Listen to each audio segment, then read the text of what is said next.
Hello and welcome to Background Briefing, available 24/7 at backgroundbriefing.org. I'm Ian Masters, and today we'll look into a number of stories and issues in the news.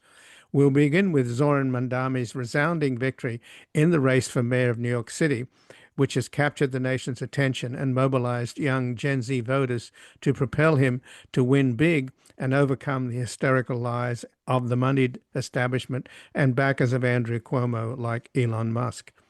Joining us is Moira Donegan, writer in residence at the Clayman Institute for Gender Research at Stanford University. Her work has appeared in the London Review of Books, Book Forum, and the Paris Review, and she is the co-host of the podcast In Bed with the Right and a columnist at The Guardian, where her latest article is Mamdani's Victory is a Rebuke to the Failed Strategies of the Democratic Party.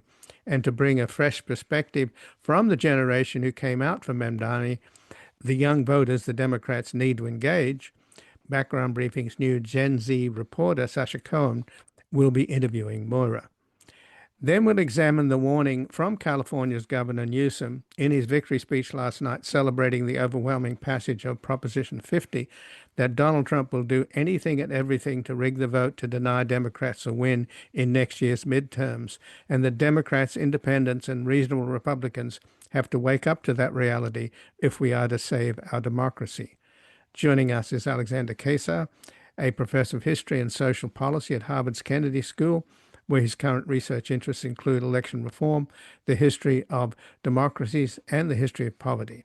His book, The Right to Vote, The Contested History of Democracy in the United States, was a finalist for the Pulitzer Prize, and previously he chaired the Social Science Research Council's National Research Commission on Voting and Elections. His latest book is Why Do We Still Have the Electoral College? Then finally, as Trump and Miller keep spewing the absurdity that Democrats are radical leftists and communists, when it is clear that Republicans are harboring real radicals and have a Nazi problem, we'll speak with Michael Edison Hayden, a leading expert on far-right extremism in the United States.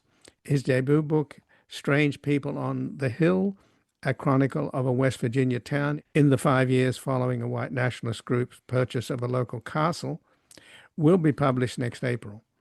He is also the co-host with Jared Holt of the podcast Posting Through It, and we will discuss his article at MSNBC, Nick Fuentes Started a MAGA Civil War, and it looks like he is winning. And before we begin with our tax dollars paying for the bombing of innocents abroad and racist thuggery at home, as families are ripped apart and neighbors disappeared from our streets, shops, and schools, we find ourselves at a moral moment when America's better angels have to be mobilized against a cruel and corrupt regime enabled by political cowardice and judicial blindness. The only way to save our democracy from its current descent into fascism is a massive mobilization of people power against a plutocratic-funded 2026 Trump campaign of voter suppression and intimidation by masked government thugs. As Trump cowers the owners of the press and defunds public broadcasting, Background Briefing needs your support to keep providing a reality-based daily briefing that exposes the regime's malevolent machinations to protect and defend our constitutional rights and freedom of speech and assembly. We ask you to make a tax-deductible donation at backgroundbriefing.org/donate or at our foundation, publictruthmedia.org, and thank you for defending the home of the brave and the land of the free. And as I just mentioned in the opening, Background Briefing's Gen Z reporter, Sasha Linden Cohen, will be interviewing our first guest, bringing our listeners a fresh perspective from the generation that propelled Mamdani's victory. So the boomer is handing off the mic to a Zoomer. Take it away, Sasha. Thank you so much, Ian. As much as I love producing the show, I'm really excited to be behind the mic today to talk about the biggest headline in New York City, where I live. That is, of course, the historic victory of Zoran Mamdani as the next mayor of New York City. Mamdani started off this race as a real underdog candidate. He's a democratic socialist, for one thing. He's only 34 years old. He had very little name recognition before all this, and he's been vocally pro-Palestine for years, which is highly unusual for a New York City mayoral candidate. Plus, the highest office he's held so far in his political career is as a state assembly member representing parts of Queens. But in the past year, he's built a sweeping coalition in New York City, winning a crowded Democratic primary by a wide margin. And he rode that coalition through the general election yesterday, beating out the former governor, Andrew Cuomo, by 9 points, despite the many millions of dollars spent by Cuomo supporters trying to defeat him.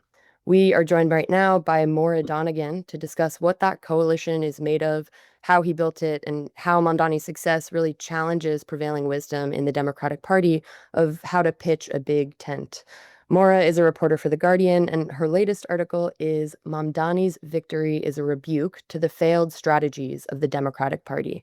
Thanks so much for joining us, Moira. Thanks so much for having me. So before diving in, I wanted to ask, what did you get up to last night? I live in Brooklyn, so I went to a couple watch parties at Prozar bars to get a sense of the vibe, and the energy was pretty electric. So what was your experience? I was lucky enough to be in New York the night of the Democratic primary, but I primarily live out in San Francisco. So, like a lot of folks in other parts of the country, I was glued to my phone with delight and envy, and taking a lot of reports of that sort of electric feeling on the streets from my friends back on the East Coast.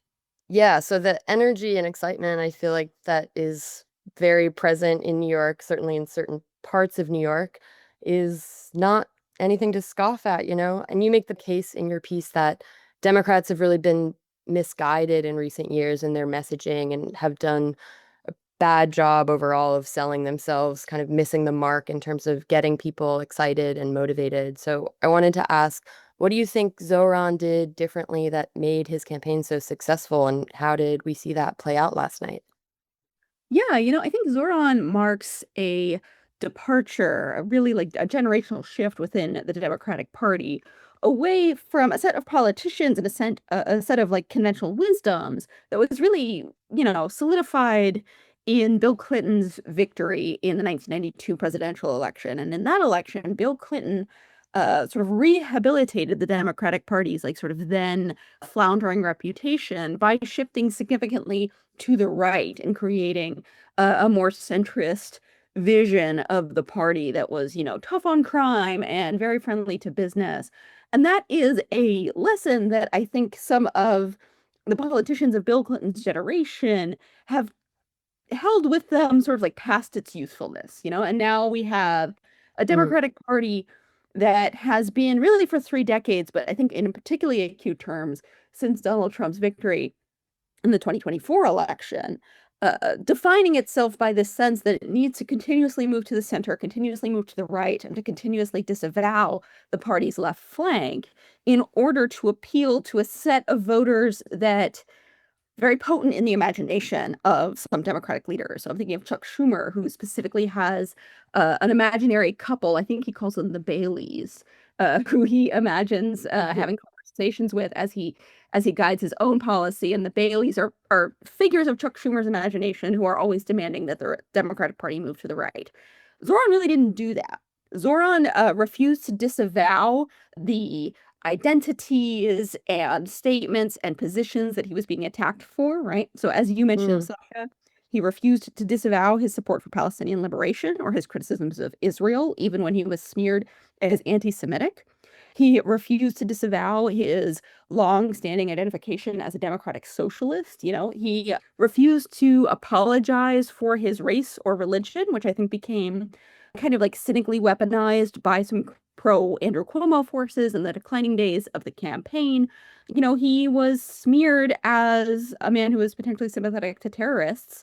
And instead mm, of spending a lot of time clarifying that, his faith would not dictate his politics or that he didn't have sympathy for these like Muslim communities, he in fact cut an ad in Arabic, right?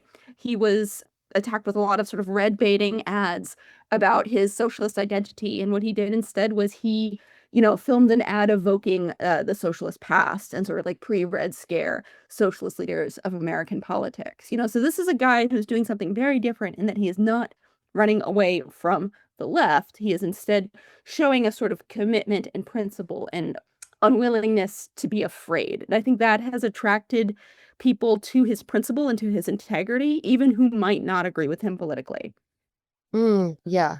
So, I mean, there was so much resistance from old guard Democrats throughout this campaign, right? As you mentioned, Governor Hochul waited like a month after the primary to endorse Mamdani. Hakeem Jeffries only endorsed him a couple days into early voting or before early voting. And Chuck Schumer didn't end up endorsing him at all. So he was up against a lot of resistance from the traditional Democrats.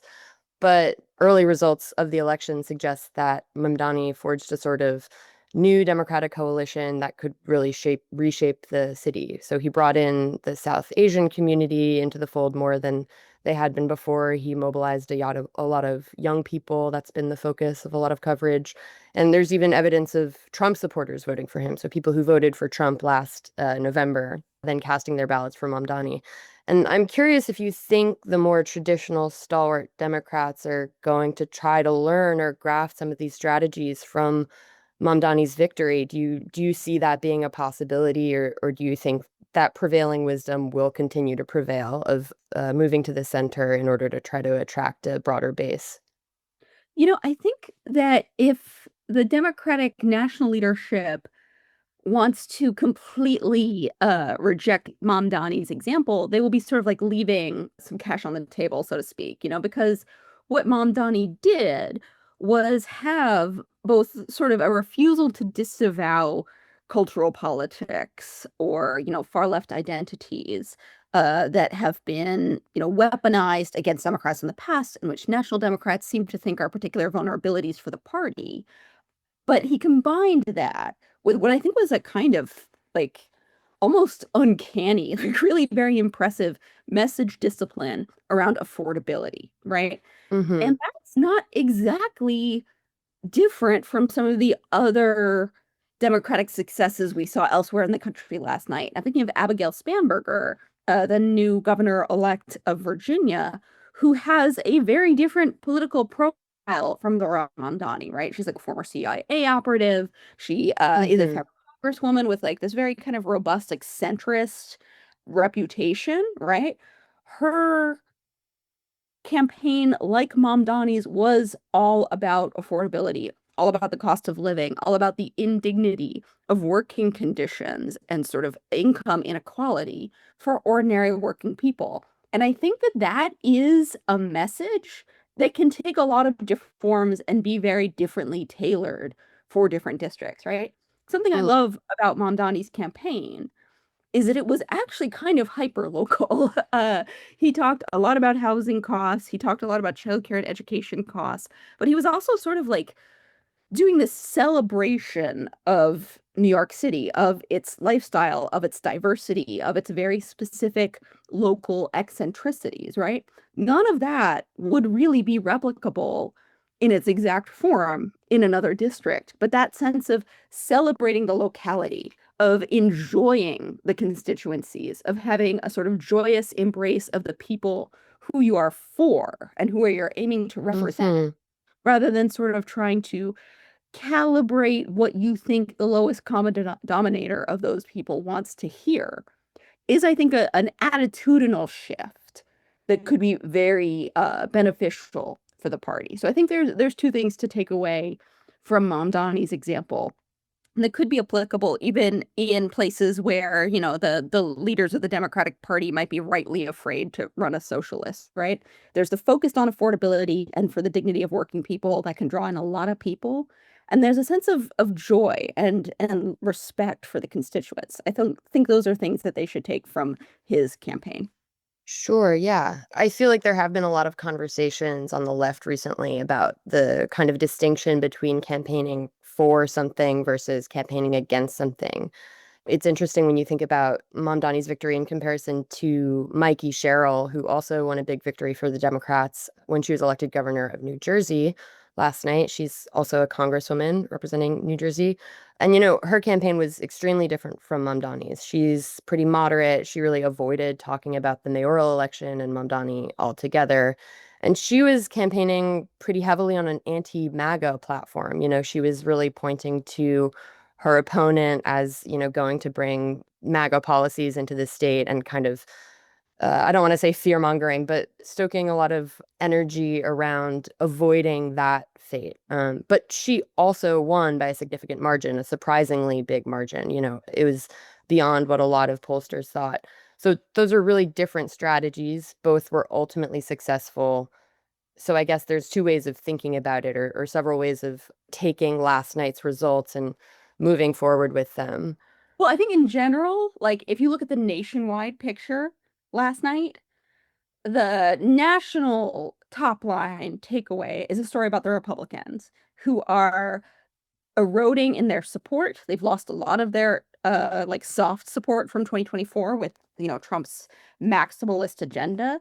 They have galvanized a lot of angry Democratic voters and really energized the Democratic base nationwide. And they have, instilled a sense of, I think, like really moral disgust with things like the ICE kidnappings or things like, the end of SNAP benefits, right? So there is a national picture, which is really about the Republican Party. I would draw a distinction with the New York City mayoral race, which was really in its contest in the general election between Zoran Mamdani and Andrew Cuomo, a contest between two Democrats. Cuomo ran as an independent after losing the Democratic primary, but he is a stalwart of this center-right Democratic Party establishment, right?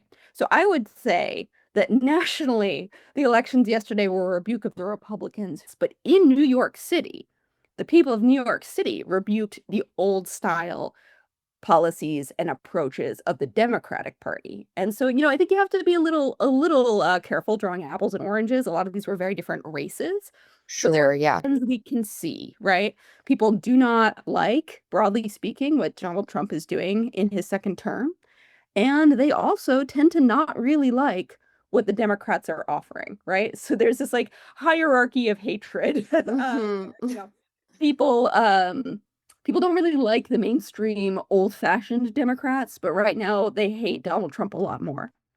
Sure. Just to stay with Trump for a second, I'm sure you watched Mamdani's victory speech last night. I feel like for the most part, he really stayed on the message of affordability that's been at the front of his entire campaign. But there was also a moment when he turned to the camera and said that he had 4 words for Trump, which were turn the volume up. So from the jump, it seems like he's not going to back down from pushing back against Trump.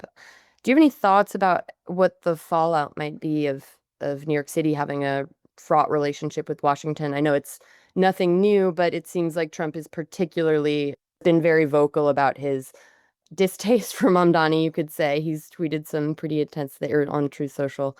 Anyways, yeah, he's been very vocally anti-Mamdani, and I'm curious how you think that might affect New York City. I know Zoran did focus largely on local issues. That was at the center of his campaign. Like when people were trying to ask about Israel and ask about other issues, he really kept bringing it back to that message of affordability.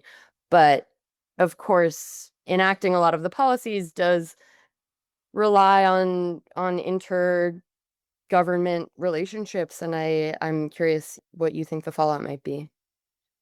Yeah, prediction is the lowest form of journalism, right? Of course, We yeah. have already seen in the past what Donald Trump has done to cities with Democratic mayors and particularly with like Democratic people of color mayors, right? So Donald Trump has sent the National Guard into cities like Washington, D.C., into cities like Chicago, into cities like Los Angeles, and into Portland, Oregon as well, where he has, had a sense of the illegitimacy and lack of right to rule of the local elected officials, right? It would not shock me if Donald Trump took on a more antagonistic posture and more aggressive posture about, say, immigration enforcement in New York City under Mamdani mayoralty, particularly since, there seems to have been a degree of cooperation between the Trump administration and the Adams administration.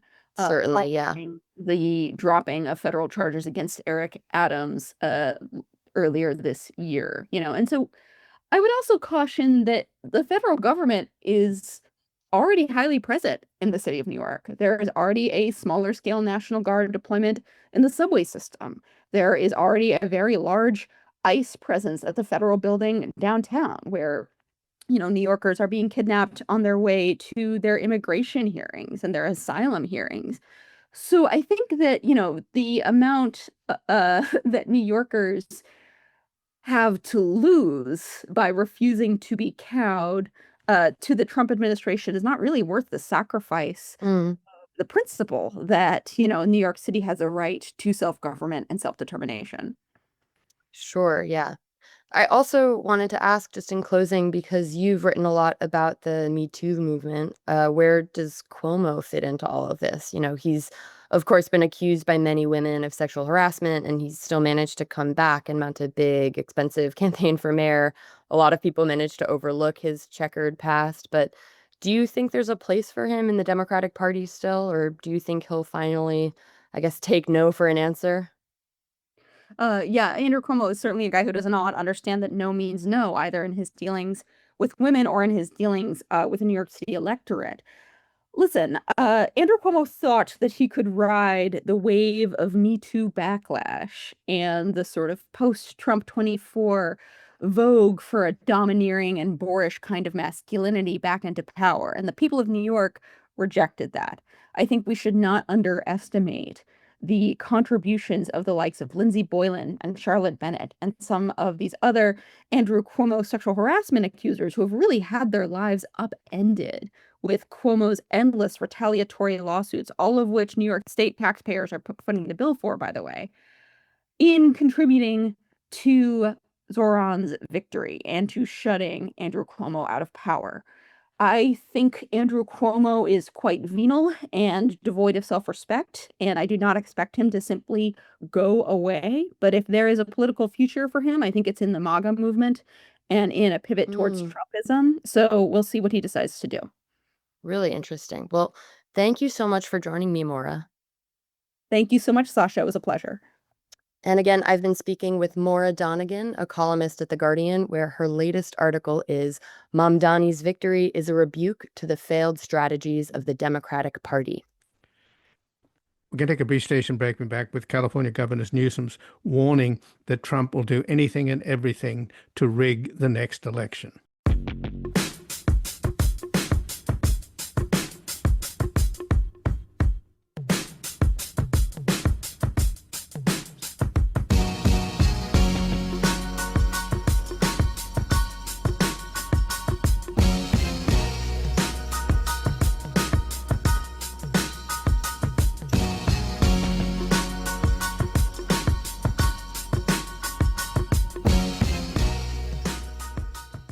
Welcome back. I'm Ian Masters, and this is Background Briefing, available 24/7 at backgroundbriefing.org. And joining us now is Alexander Keyssar, who's a professor of history and social policy at Harvard's Kennedy School of Government, where his current research interests include election reform, the history of democracies, and the history of poverty.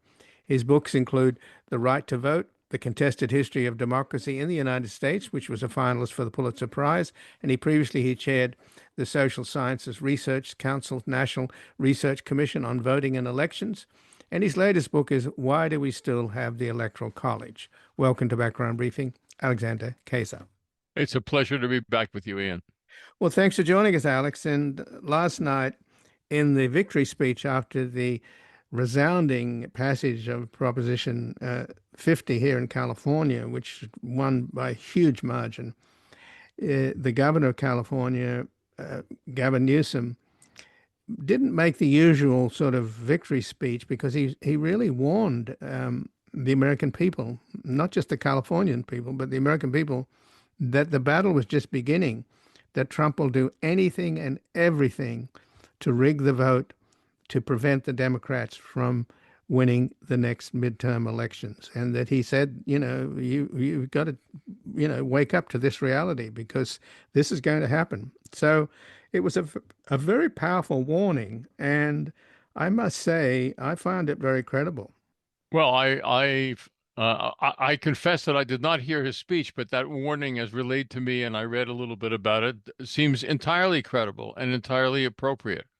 I think that Governor Newsom is correctly identifying where we are politically. And I don't think that President Trump and the lead Republicans will interpret last night's election results as meaning they should change course or modulate their policies in any way. I think that they will interpret it as we have to take more and more measures in order to guarantee that we remain in control of Congress, no matter no matter who votes and who votes for whom next year.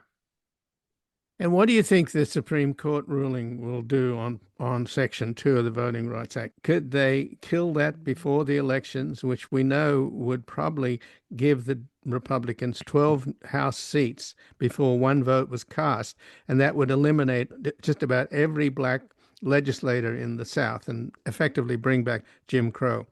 Is that in the cards? I think it's a possibility. I don't think that that's a given. I think that they will, in one form or another, either eliminate Section 2 of the Voting Rights Act or weaken it so much further that it's inoperable. But it's possible that they will do it in a form so that it will not take effect before the 2026 elections. Well, that's, I guess, a blessing of sorts. But my sense, Alex, is that we continually underestimate Trump. And when he said before he was running in 2016, when he was running in 2016, that he could shoot somebody on Fifth Avenue and he wouldn't lose a vote, in many ways that's proven to be true. And again, you can't underestimate him. But I think the reason he gets away with so much is that he is a criminal, or at least he thinks like a criminal, because criminals will push the envelope, and law-abiding citizens are just not prepared to go into that kind of territory. And if it sounds too extreme to refer to him as a criminal, which I think is quite accurate, at least he thinks like a criminal, and he has this sense of entitlement. That he can do no wrong, that the laws don't apply to him. And that's pretty clear. I mean, back in 2016, he talked about grabbing women by the private parts. Well, I think that shows you how he feels he has this incredible entitlement beyond women. Oh, I think he has an extraordinary sense of entitlement, and even beyond that, there's a sense of grievance and resentment towards anyone or anything that might block the achievement of his entitlement. And with respect to elections, we have to remember that this is someone who has never acknowledged that he has lost an election. This was true not only in 2020, but this was true in 2016 in the early Republican primaries, when he lost, and he immediately claimed that it was Ted Cruz or somebody else, I forget who the somebody else was, had rigged the election. He does not believe that he can lose unless an election is rigged against him. So, and thus it becomes legitimate for him to try to rig the election in his own favor. So when Governor Newsom issues this call for action, saying that this guy is going to do anything and everything to rig the vote in his favor and to stop the Democrats from winning in the midterms coming up next November, what do we do? What is the call to action? It's a very good question. I mean, obviously, one branch of the response, which is already underway, is that election lawyers and are in court in multiple cases all the time, trying to fight this.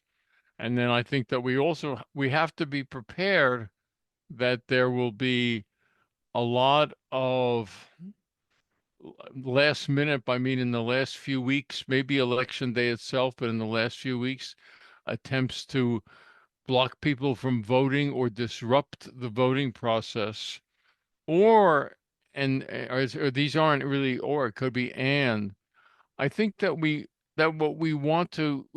should expect to see is that there will be some form of, or there's potentially some form of declaration. If it looks like the Democrats are winning, there will be some form of declaration that the results of those elections are not legitimate, and thus can be overridden in some bizarre form or not. I think that even if we look at what's going on with this situation in gerrymandering and what happened last night in California and other states, this process of redistricting, started in Texas to help Republicans and to depart from all established norms about this, and then the Democrats are retaliating, and it creates an overall picture of the elections being uh, sort of distorted and played with, and rigged in different states in different ways in such a way that could lead to a claim that the results are not legitimate, and thus something else will have to take the place of the election results. So would it be time for the Democrats to call out the Republicans and basically say, do you guys still believe in democracy? Because it looks like you'd rather cheat than compete, and force them to basically enunciate whether or not they're going to accept a free and fair election, or they'll go along with Trump and rig it as much as he wants to do. Well, I think it would be good for them to try to do so, whether they can succeed. We also, one thing I do want to emphasize is that this goes back. Uh, this was established very early in the second Trump administration. On the day that he took office, he suspended an executive order or canceled an executive order from Biden, which which simply declared that it was the policy of the government to try to make sure that Americans had access to voting. It was a very benign executive order that Biden had issued, and that was canceled on day one. And within about 6 weeks of that, also, Trump issued an executive order with all sorts of sort of statements about what should be done to change elections, giving the executive a great deal of power, which he does not have in the Constitution. So this isn't something springing up now, and I certainly think that what President Trump and those around him are going to take from the elections last night is that they have to double and redouble their efforts to make sure that they can't win. In their mind, and let me go on a little bit here, they have a kind of Manichaean view of the world, a view of the world that is good and evil, and they see themselves as good, the other side is evil, and they thus have to do anything they can in order to make sure that they triumph. So, given that they're motivated, of course, they refer to the Democrats as terrorists and communists and radical left lunatics, etc. So that's all pretty well established. Just in closing, Alex, again, if you can't shame them or get them to make a pledge, what else can be done, do you think, to protect American democracy? Because if it goes the way that Trump wants it to go, then that's the beginning of the end, isn't it? Yes, I think that would be that could well be the beginning of the end. I think we may already be somewhere near the beginning of the end. Um, Look, it sounds very conventional, but I think that one dimension of any response is to try to guarantee enormous turnout by Democrats and by people who are not Democrats but who are opposed to what Trump is doing. That plus all the legal strategies, and to be prepared to try to anticipate um, what will happen in terms of uh, both shenanigans and things more serious than the word shenanigans would suggest. I mean, the uses of force and uh, distortion around the time of the election itself. And you're talking about ICE showing up at polling places, that kind of stuff. Yeah. That's I think is definitely in the cards. So Yes. so Yes. Absolutely. Absolutely. well, Alex, I thank you for joining us. I really appreciate it. I wish you were on a happier subject, Ian. Well, it's the results for Democrats was pretty happy last Yes. night, and I think the country's turning against this person. I mean, it's amazing he's gotten as far as he has because he's a catastrophe. So it could be that the real world is finally intruding on the unreality of this reality TV presidency. We shall see. We shall see. And again, I've been speaking with Alexander Keyssar, who's a professor of history and social policy at Harvard's Kennedy School of Government, where his current research interests include election reform, the history of democracies, and the history of poverty. His book, The Right to Vote, The Contested History of Democracy in the United States, was a finalist for the Pulitzer Prize, and he previously chaired the Social Science Research Council's National Research Commission on Voting and Elections. And his latest book is Why Do We Still Have the Electoral College? We're going to take a brief station break and back looking into how the real radicals are in the Republican Party and they have a Nazi problem. You got to give the people time. Give people what they want. Well. Don't you know you got to give the people what they want. Well, I done been all over the world, and everybody feels. Welcome back. I'm Ian Masters, and this is Background Briefing, available 24/7 at backgroundbriefing.org. And joining us now is Michael Edison Hayden, a leading expert on far-right extremism in the United States. His debut book, Strange People on the Hill, a chronicle of a West Virginia town in the 5 years following a white nationalist group's purchase of a local castle, will be published next April. And he co-hosts with Jared Holt the podcast Posting Through It. And he has an article at MSNBC. Nick Fuentes started a MAGA civil war, and it looks like he's winning. Welcome to Background Briefing, Michael Hayden. Nice to talk to you, and nice to talk to you again. Well, thanks for joining us. And indeed, I'm wondering, though, why it is that somehow the Democrats are on the defensive, being constantly assaulted by Trump and his co-president, Miller, who claim that the Democrats are radical leftists, lunatics, and communists, etc. Trump even did that just yesterday when he seemed to reverse the SNAP program, or at least half of it, half a loaf that they were promising as a compromise. So that may indicate, of course, that Trump is losing it, which I believe to be the case, but that's another matter. What I don't understand is why can't the Democrats make more of the obvious fact that the Democrats don't have a communism problem, but the Republicans have a Nazi problem? Right. That's a difficult question, actually.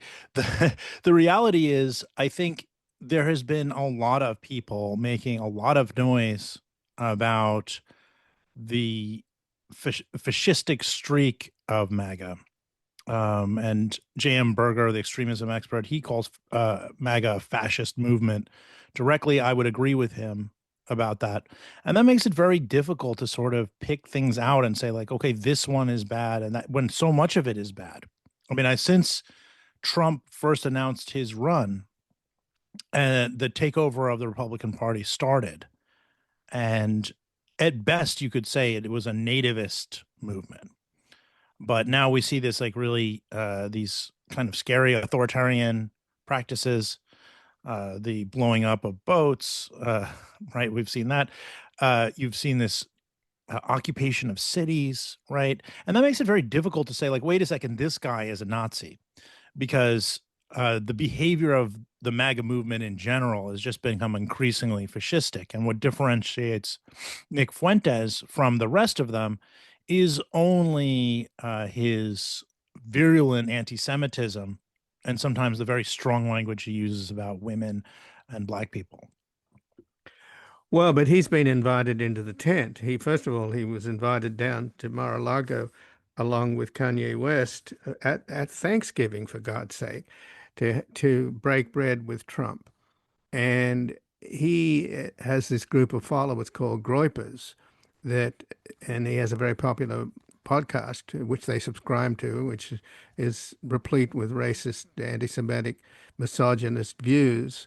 He, of course, became a Trump supporter back in 2016, and then was present at the Unite the Right rally in Charlottesville, Virginia. So he is a very influential young 27-year-old young American Nazi who's been welcomed into the tent, both by Trump and then more recently by Tucker Carlson, who had him on his program in a very softball interview. So it's not so much that I want to make a case that Trump's a Nazi, but he does certainly, his administration seems to be friendly towards American Nazis. Well, they say in fascism there's this distinction, this friend-enemy distinction. And for years, Nick Fuentes was always a friend. So any kind of kook who is a friend and has an audience is going to be welcomed by the president. You see that with Laura Loomer, who was just given press credentials. And she's, of course, the opposite of Fuentes. She's like an extreme Zionist, anti-Muslim, anti-Arab, racist, right? It doesn't really matter as long as you are part of Trump's ass-kissing brigade. What I would say, though, and I think it's important to stress this, is it's not just that Nick Fuentes has made his way through, all these different podcasts and all this sort of maniverse, they call it, and connected with Trump supporters there. It's not just that, but also he has gotten some affectionate press, or if not affectionate press, but certainly press that boosted him from ostensibly liberal sources. Recently, there was a piece in the New York Times that used a photo of him. I've never seen this guy looking remotely handsome in his entire life. And then he looks like that show Beverly Hills 90210. He looks like a Beverly Hills 90210 heartthrob in the picture that they used. I mean, I think people are being really reckless in fixating on Nick Fuentes and not really analyzing what truly separates him and what potentially makes him scary. There was also a piece in GQ online, GQ, not their magazine, but their online publication, which claimed that are there left-wing women that are attracted to Nick Fuentes or boosting him or something. And the entire premise was negated in the text itself, of course, because it's just not true. But the author of this, who's a pseudonymous person who had written for a lot of conservative publications, referred to him as anti-Zionist, which is a true insult to so many anti-Zionist Jews. Nick Fuentes is an outright anti-Semite. He uses genocidal language about Jews. He talks about, not only does he praise Hitler, but he says that Jews need to be given the death penalty for what they've done to white Christians. Well, so what's going on with Tucker Carlson elevating him? Because Tucker Carlson has a huge following, and there's even a movement on the right in this country to suggest that Tucker Carlson should run in the next presidential election, which, of course, the heir apparent J.D. Vance, who we can certainly talk about, and his sympathies, or whatever you want to call them, particularly towards Nazis and Fuentes and company, via one of his close friends, the head of the Heritage Foundation, Kevin Roberts, who just recently basically apologized for the interview that Tucker Carlson had done with Nick Fuentes, and that has created a bit of a backlash. But it's worth noting that Kevin Roberts is not just the architect of Project 2025.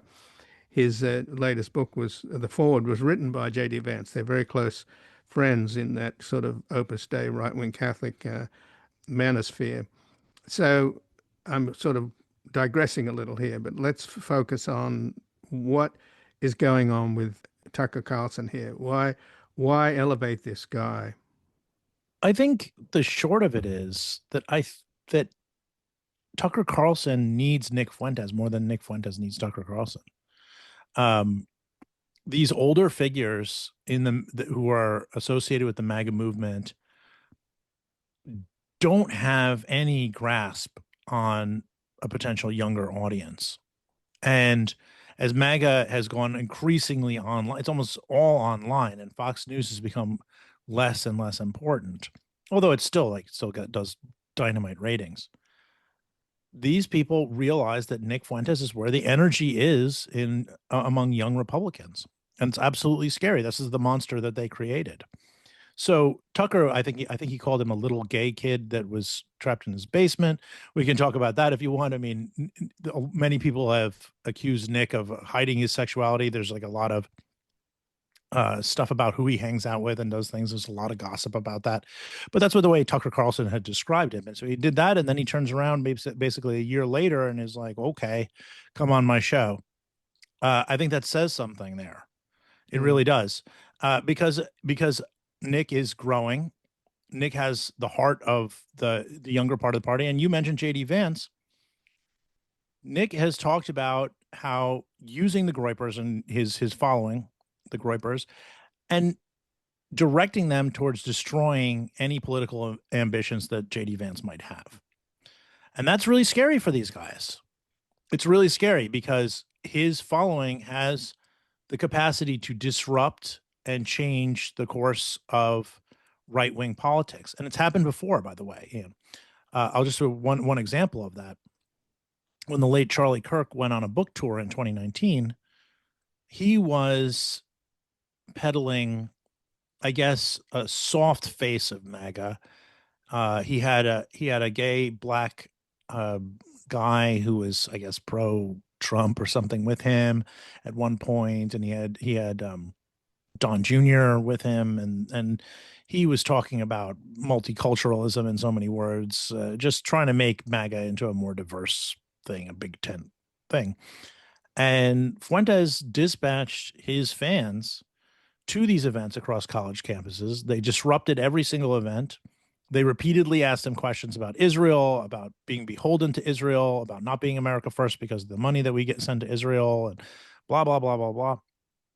And you know what happened to Charlie Kirk? He changed. He changed after that. And he became a much tougher, harder person. He became much more open to spewing racism and things like that. And he hired Jack Posobiec, who is a far-right figure into TPUSA to kind of bolster the edge of that organization. So people live in fear of Nick Fuentes and his fans because they're very tenacious and they'll do almost anything he says. And I think we have to acknowledge that this is a pretty dangerous guy to be shaping a political movement. And they flourish and spread, and more of them are recruited because of Elon Musk and his platform X, right? It's just of course, awash with Nazism. Well, I mean, the previous administration at Twitter suspended Nick Fuentes in the aftermath of a piece that I wrote about Fuentes and about January 6th and so forth. They suspended him, actually. We reached out for comment a whole bunch of times on a whole bunch of things, and they got tired of it. And there had been so much backlash that they suspended him. It was long overdue. The guy's a Nazi. He praises Hitler. It's not up for debate. I don't have to cage that language. So when Elon Musk brought him back to the platform, it was open season for Nick. Nick, a very tenacious, like I said, aggressive person, works very hard, I should say. Well, works towards very evil ends, but he worked very hard. Built an entire shadow infrastructure around because no one wanted to host his website. So he built his own live streaming service for people to watch, and he did all these other things and used these alternative platforms. And many people who do that just burn out, but Nick remained successful. Once Elon Musk brought him back onto X, it supercharged everything. And now you see, I don't know how many bots are on that platform, but he has over 1 million followers. And David Duke never had a fraction of that. And I think it shows you where potentially the youth of the GOP is, where they're going. I don't know if you remember a couple of weeks back, there was an article in Politico about Republican staffers and the language that they were using behind closed doors. And they were praising Hitler, and they were saying all this racist stuff about black people and blah, blah, blah. And then there was this guy, Paul Ingrassia, who was up for a confirmation hearing, and it said that, he said, I have a little Nazi in me and stuff like that. He says, I have a Nazi streak. And he was up to be head of the White House Office of Special Counsel, which is a pretty serious appointment. Correct. And he's a Groyper. He's straight up. He goes to Nick Fuentes events. He's been photographed at them. So that's where these people are getting it from. If there's anybody under 40 in the GOP, they either listen to Nick Fuentes the way a previous generation might have listened to Rush Limbaugh. They listen to Nick Fuentes, or they watch his clips online and they probably don't hate them. So everyone in the young GOP has been exposed to Nick Fuentes to a pretty staggering degree, and the end result of it is what you have now, which is a party that has been beaten around a little bit as of last night, seems kind of weak right now in terms of approval ratings, and the one person who's smiling is Nick Fuentes. Well, it's not as if the White House is not, I mean, as I said, he broke bread with Trump a couple of years back in Mar-a-Lago over Thanksgiving with Kanye West. We just mentioned the guy that was about to head up the White House Office of Special Counsel said he had a Nazi streak in him, and Republicans in the Senate leaned on Trump to fire him or to drop his nomination back in the first term. In 2018, Trump had to fire Darren Beattie, one of his speechwriters, because of his association with white nationalism. And I mentioned earlier the Kevin Roberts apology for the Tucker Carlson interview with Nick Fuentes and his association and close friendship with J.D. Vance. So let's talk further about J.D. Vance and how he's going to navigate this, this youthful far-right pro-Nazi constituency in the Republican Party. Here you have on the left, we've seen Mamdani elected to mayor of New York City. There's nothing more opposite than that to think about. The energy on the Republican side is coming from the young Nazis. But let's talk about it, the extent to which J.D. Vance has a problem with Nick Fuentes. And what's that about? Is it about the fact, or did Tucker Carlson elevate him on his show because Tucker Carlson, of course, wants to be the next Republican presidential nominee, and his rival, of course, would be J.D. Vance? I don't know if Tucker is actually going to run for office or not. I can't comment on that specifically because I don't know what's in that guy's minds, until he starts setting up the infrastructure to do it. I don't know. He had been pushed as an heir apparent to Trump as far back as I remember, MAGA existing. People just were like, "Oh, Tucker's next." It's always like I used to say like, "Oh, Trump 2 terms and then Carlson." We always used to say that. Let's see what he actually does. And I think that like Tucker is actually, fairly limited, I think, as a presidential candidate. We can get that into that in a different time. But I just my quick thing on that is just that Tucker has his audience, and I think that the rest of the people who are not in his audience really revile the guy, which makes it a difficult thing. It's hard to completely remember everything, but Trump was not completely loathed until he started to really speak about politics. Like then he became this flashpoint in culture. He spent a lot of years as a kind of silly guy who was involved in reality TV and things like that, and that helped inure people to his racist remarks. Tucker's a little different. He's been a politically charged figure for very long. As for J.D. Vance, he has an authenticity problem. It's just not, there's just no way around it. The guy is regarded as a shapeshifter by people on the left and the right. And Nick has really seized onto that. He's focused on, in part, on J.D. Vance's wife, Usha, and their kids and their names, and just, how could he be truly good about immigration? And they'll say racist stuff about Indians. He repeatedly brings up his connection to Peter Thiel. And Peter Thiel, despite being really feared, I think, by the left, liberal, even center, because of his prodigious wealth and his willingness to back insane far-right candidates like Chris Kobach, who turned out to be completely unelectable. The idea that J.D. Vance is Peter Thiel's puppet is pretty pronounced because he has a relationship with the guy. And the belief is that J.D. Vance operates on behalf of these tech gurus, these Mark Andreessen, Peter Thiel, and so forth. Nick is very savvy and understands that to be a very damaging association. And they're going to hit him with it really, really hard. They're going to hit the authenticity issues really hard. And I don't know how good J.D. Vance is going to be at squirming around that. Trump is so good in part because he's like a carnival barker and he's got all these ad libs and silly things that he says. He's very good at getting out of all kinds of trouble, as we all know. Right. J.D. Vance will be different.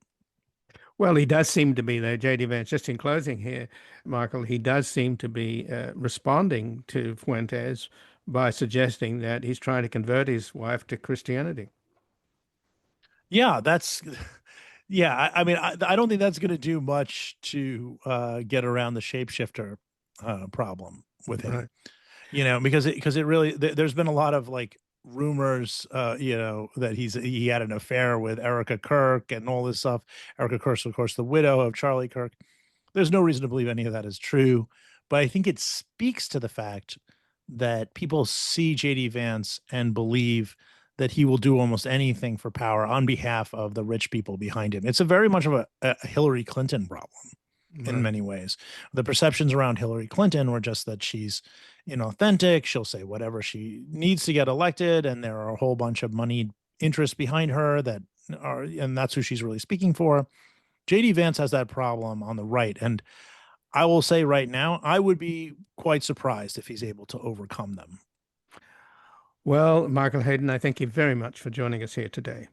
Hey, thank you so much, Ian. I really appreciate it. I'd be happy to come back anytime. Well, thank you, and we'll do it again. And again, Michael Edison Hayden is a leading expert on far-right extremism in the United States. His debut book, Strange People on the Hill, a chronicle of a West Virginia town in the 5 years following a white nationalist group's purchase of a local castle, will be published next April. And he co-hosts with Jared Holt the podcast Posting Through It. And he has an article at MSNBC, Nick Fuentes started a MAGA civil war, and it looks like he's winning. And this has been Background Briefing. I'm Ian Masters, and I'd like to thank producers Graham Fitzgibbon, Sasha Linden Cohen, and Asher Price. If you missed any of today's program or would like to explore our vast archives, you can find us at backgroundbriefing.org, where we include extended interviews searchable by topic and have made it easier for you to sign up for daily email updates that provide links to resources, articles, and books discussed on the program. Also, you can find links there to subscribe wherever you get your podcasts, and we highly encourage your ratings and reviews on those platforms. Find us on Twitter and Facebook, as well as also now on Blue Sky at Ian Masters Media. And please do help us reach more listeners by sharing the program with friends, family, and colleagues. And to help us sustain this program into the future and ensure it remains free to all, please take a moment to support us by going to backgroundbriefing.org/donate, where your tax-deductible donations, large and small, keep us broadcasting.